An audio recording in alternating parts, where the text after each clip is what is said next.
नवल शर्मा जी, विरोधी दलों का कहना है कि उधर वाले भी तो ऐसे ही हैं। इधर से कौन कम गालियां पड़ती हैं नेताओं को? जो भी प्रतिद्वंदी होता है फहरिस्त आपकी भी गिना रहे हैं वो। नवल शर्मा जी जी देखिए चित्रा जी, एक तो कि आप गलती करें और ऊपर से बचकाने तर्कों का निर्माण करें तो स्थिति और दयनीय हो जाती है, हास्यास्पद हो जाती है। कांग्रेस की स्थिति कुछ वैसी ही है।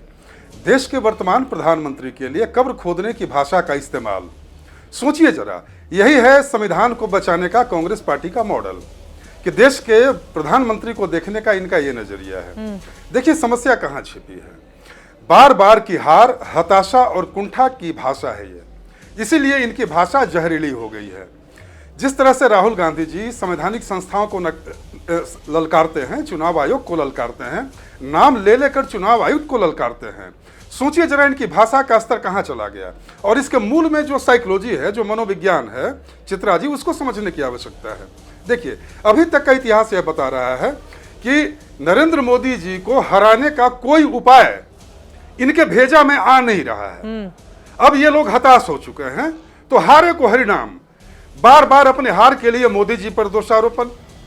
एक और बोलेंगे कि मोहब्बत की दुकान, और मोहब्बत की दुकान में बेचेंगे क्या? नफरत की भाषा बेचेंगे, अराजकता की भाषा बेचेंगे, तो बाजार में कोई खरीदार मिलेगा नहीं। इसलिए देखिए इनके दुकान पर दनादन शटर गिर रहा है, इनकी दुकानदारी धीरे धीरे बंद होती जा रही है और ये बातों को समझने के लिए तैयार नहीं है। लेकिन लाख टके का सवाल चित्रा जी है, बस 1 मिनट का समय दीजिएगा। बोलिए। लाख टके का सवाल यह है कि फर्ज कीजिए कि अगर मोदी जी कुछ वक्त के लिए राजनीति से हट जाते हैं तो क्या राहुल गांधी जी देश के नेता बन जाएंगे? बिल्कुल नहीं, मैं दावे के साथ कहता हूं, बिल्कुल नहीं। क्योंकि समस्या मोदी जी नहीं है, राहुल गांधी जी अपने आप में समस्या है। जो व्यक्ति बार बार चुनाव में हारे और जो व्यक्ति अकाउंटेबिलिटी को स्वीकार करने के लिए तैयार नहीं हो, जिस पार्टी में अकाउंटेबिलिटी फिक्स नहीं हो, और वह पार्टी आत्ममंथन करने के बजाय केवल ईवीएम पर दोष लगाए, प्रधानमंत्री मोदी पर दोष लगाए, तो समस्या वहां छिपी है। ठीक है, मान लीजिए कि मोदी जी अगर राजनीति से कुछ समय के लिए हट गए तो क्या राहुल बस आधा मिनट, बीजेपी तो क्या राहुल गांधी जी में नेतृत्व आ जाएगा, जिम्मेवारी आ जाएगी, भरोसा ला जाएगा? जेडीयू तो ऐसा सोच सकती है कि मोदी जी थोड़े समय के लिए राजनीति से हट जाएं। अब बीजेपी के लोग तो कहते हैं मोदी जी कभी कहेंगे भी राजनीति से हटने के लिए तो पकड़ के खड़े हो जाएंगे कि नहीं, आपको नहीं जाने देंगे। अब बीजेपी में तो नरेंद्र मोदी का इतना बड़ा कदम कौन है उनके आसपास, बताइए। मैंने काल्पनिक स्थिति जेडीयू के मन की बात बाहर, मैंने काल्पनिक स्थिति की बात की कि कांग्रेस के प्रवक्ता जिस तरह मोदी जी के कब्र खोदने की मुनादी कर रहे हैं, तो अरे मोदी जी नहीं भी रहेंगे तो भी राहुल गांधी जी नेता बन पाएंगे क्या? इसकी क्या गारंटी है? उनमें लीडरशिप कभी आ पाएगा? उनमें भरोसा आ पाएगा? वो देश की जनता का विश्वास जीत पाएंगे? बिल्कुल नहीं। तो बस अंतिम लाइन मैं बोलूंगा कि समस्या राहुल गांधी जी के साथ है, समस्या राहुल गांधी जी अपने आप में है।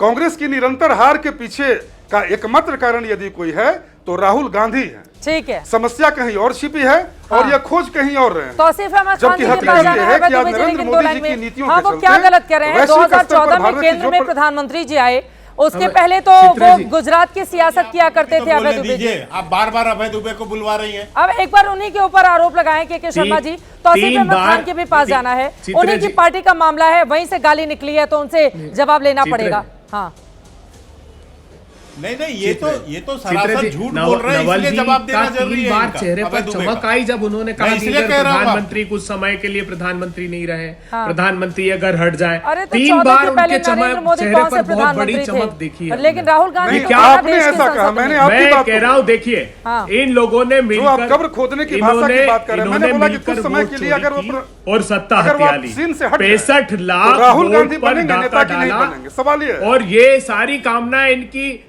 ज्ञानेश राहुल गांधी का जी में वो चुनाव आयोग पूरी कर रहा है। 26,000 एवरेज एक विधानसभा वोट से, एक विधानसभा चित्रा जी ये विषय से भाग रहे हैं, काबिलियत ही नहीं, अभय दुबे विषय से भाग रहे हैं। जो बिहार का ये विषय पे बहस नहीं कर रहे हैं, भाग रहे हैं। बिहार में, बिहार देश का सबसे गरीब प्रांत, ये मुद्दा से भाग रहे हैं अभय दुबे, इसलिए इनको मुद्दे पे लाना जरूरी है।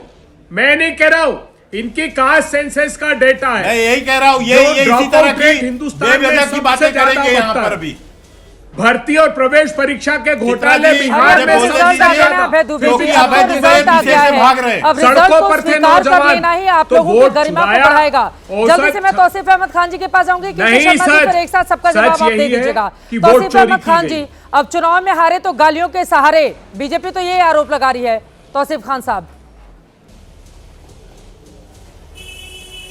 देखिए, आज बीजेपी और बीजेपी के प्रवक्ता आपके टेबल चैनल में बैठ करके और पार्लियामेंट में खड़ा होकर के घड़ियाली आंसू रो रहे हैं।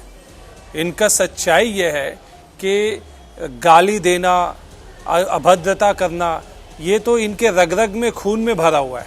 मैं आपको कांग्रेस के और दूसरे भी प्रवक्ता ने आपको लंबा लिस्ट गिनाया है कि कहाँ कहाँ बीजेपी के एमपीओज ने, बीजेपी के नेता ने गाली दी। मैं उसी में एक छोटी सी बात ऐड करना चाहूँगा।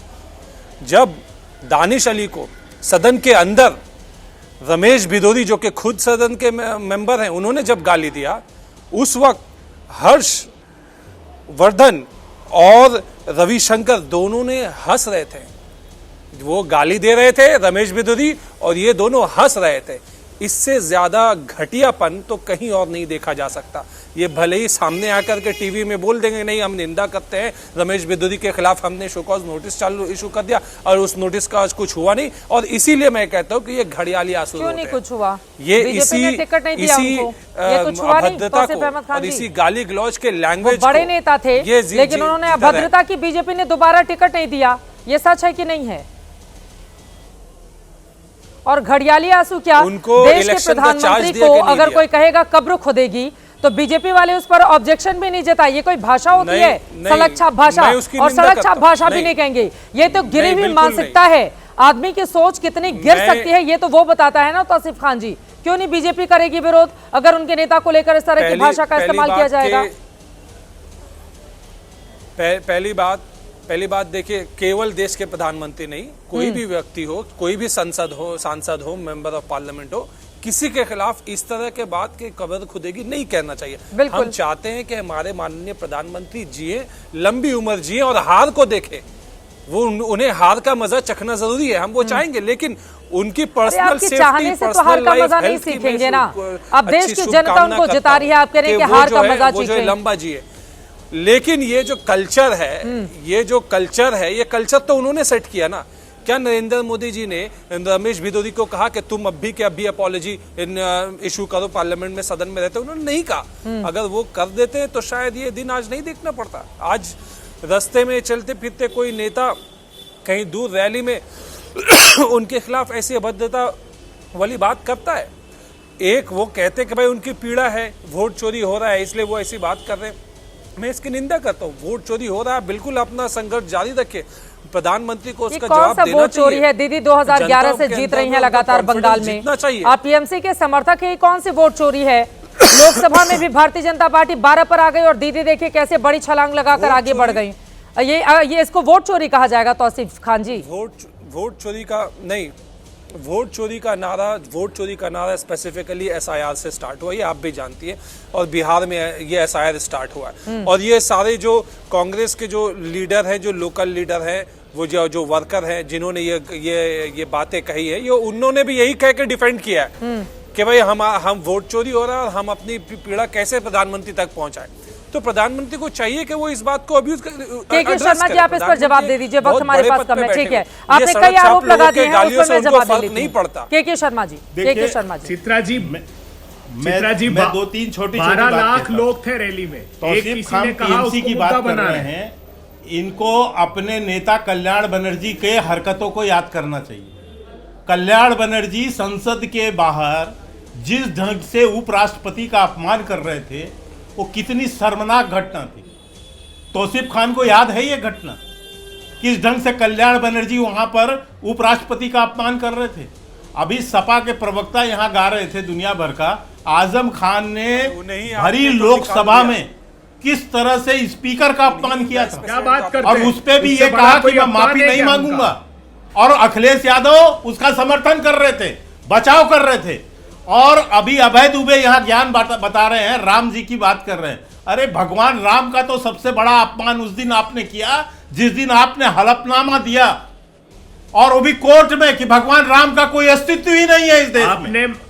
ये अपमान आपने किया था। माता सीता के खिलाफ आप आपने इससे बड़ी गाली नहीं दे सकते। लोकसभा में कि आप यदि इस तरह का उनके पैदा जो होने है के कोई यदि साइन करके जमा करते हैं तो ये आपका स्तर है। और आज जिस ढंग से आप प्रधानमंत्री को गाली देने का ठीक है। बचाव कर रहे हैं यहाँ पर और यहाँ से वहां तक झूठ बोल रहे हैं, अरे खुद ये सिंपैथी दर्शा रहा लेते है हैं कि चुनाव जीतने आपने के लिए। गाली देकर कौन और अब बोलता है? उसको इतने बचाने की कोशिश नाजुक कर लोग रहे हैं, इनको हैं। लगता ये है। गांधी इतनी खानदान राजनीतिक कान खोल के भारतीय सुन ले, जनता पार्टी ने जितना मोदी जी को 2014 गाली के दोगे बाद से खत्म करी है, उतनी किसी बुरी ने- हालत तुम्हारी होने वाली है। और अरे साहब, प्रधानमंत्री जितना नरेंद्र मोदी ने गाली हाल ही में दोगे कहा था प्रधानमंत्री कि जी मैं को, गाली इतने सुन दिनों से सुनकर गाली हिमाचल प्रूफ पर हो ही चुका आगे हूँ, बढ़ी। लेकिन अभी कांग्रेस 2-4 पार्टी के सीटों पे कार्यकर्ताओं को वो ये भी साफ समझना हो होगा जाओगे। कि जब नरेंद्र मोदी के खिलाफ आप अपशब्दों का इस्तेमाल करते हैं तो सबसे ज्यादा नुकसान में कांग्रेस पार्टी ही रहती है। अब भद्रता की ये पराकाष्ठा कहां पर जाकर खत्म होगी, इस पर लगातार हमारी नजर बनी रहेगी।